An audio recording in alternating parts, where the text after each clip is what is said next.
සිද්ධාංශ YouTube channel එකට ඔයගොල්ලෝම සාදරයෙන් පිළිගන්නවා. ඉතින් අද අපි ඉන්නේ අපි අද කනෝටුවේ නෑදෑ ගෙදරට ආවා. ඉතින් මේ නෑදෑ ගෙදර ළඟ කුඹුරක් සමග මෙල්ලයායක් සමග තියෙනවා ලස්සන පන්සලක්. ඉතින් අර තියෙන්නේ පන්සල.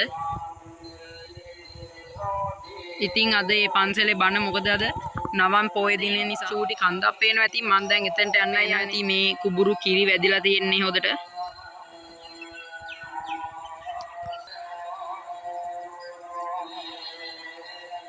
ගල් දෙකක් තියෙනවා. අර තියෙන අනිත් ගල.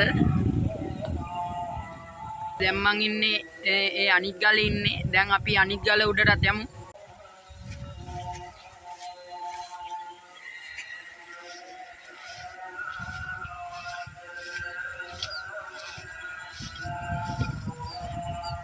ගලට යන ගමන් ඉන්නේ.